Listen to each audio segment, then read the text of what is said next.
প্রায় 53 বছর পর দুদিন ধরে রথযাত্রা উৎসব চলছে পুরীতে। এটি আমি আগের ভিডিওতেই বলেছি, তোমরা সকলেই জানো। যাত্রা শেষে রথ থেকে বলরামের মূর্তি নামানোর সময় হলো বিপত্তি। পুরীর গুন্ডিচা মন্দিরের রথ থেকে নামানোর সময় পড়ে গেল বলরামের মূর্তি। এই ঘটনায় এখনও পর্যন্ত 7 জন সেবায়তে আহত হয়েছেন। তাদের পুরীর একটি হাসপাতালে ভর্তি করা হয়েছে, সেখানেই তাদের চিকিৎসা চলছে।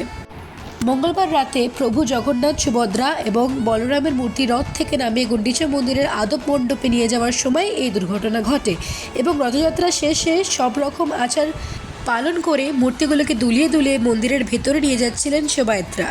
বলরামকে মন্দিরের ভিতরে নিয়ে যাওয়ার সময় অস্থায়ী মঞ্চের উপর থেকে মূর্তিটি নিচে পড়ে যায় এবং নিচে তখন অনেক সেবায়েতরা উপস্থিত ছিলেন, তাদের উপর মূর্তিটি পড়ে। এই ঘটনায় আহতদের সঙ্গে সঙ্গে উদ্ধার করে স্থানীয় হাসপাতালে ভর্তি করা হয়েছে। গত রবিবার 7 জুলাই রথযাত্রার দিন প্রচণ্ড ভিড়ের কারণে এক দর্শনার্থীর মৃত্যু হয়েছে পুরীতে। রথ উপলক্ষে রবিবার পুরীতে জনসমাগম হয় লাখ লাখ মানুষের। রথে পুরীর গ্র্যান্ড রোডের উপর দিয়ে যাওয়ার সময় বিপত্তিটা ঘটে। প্রত্যক্ষদর্শীরা জানাচ্ছেন, রথের দড়ি ধরে টানার জন্য হুড়োহুড়ি পড়ে যায়। তখনই পদপিষ্টের মতো পরিস্থিতি তৈরি হয়। ভিড় থেকে বেরিয়ে আসতে চান অনেকে, কিন্তু তাতেই বিপদ বাড়ে।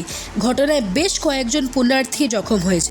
প্রতি বছরই পুরীর রথে দড়িতে টান দেওয়ার জন্য প্রচুর লক্ষ লক্ষ পুণ্যার্থী ভিড় করে, আর প্রতি বছরই কোনো না কোনো একজন হলেও পদপিষ্ট হয়ে মারা যায়। এই ঘটনা পুরীর সকলেরই জানা। তারপর এই বলরামের মূর্তি পড়ে যারা আহত হয়েছেন তারা খুব তাড়াতাড়ি সুস্থ হয়ে তাদের পরিবার লোকজনের কাছে ফিরে যাক, এই কামনা করি। নিশ্চয়ই ভগবান তাদের রক্ষা করবেন। বলরাম দেবও ব্যথা পেয়েছে, সেটা জানি খুব তাড়াতাড়ি নির্মূল হয়ে যায়। সবাই জানি সব ব্যথা বেদনা থেকে খুব তাড়াতাড়ি মুক্ত পায়, এই কামনা রাখলাম শ্রী জগন্নাথ দেবের কাছে। চলো, জয় জগন্নাথ।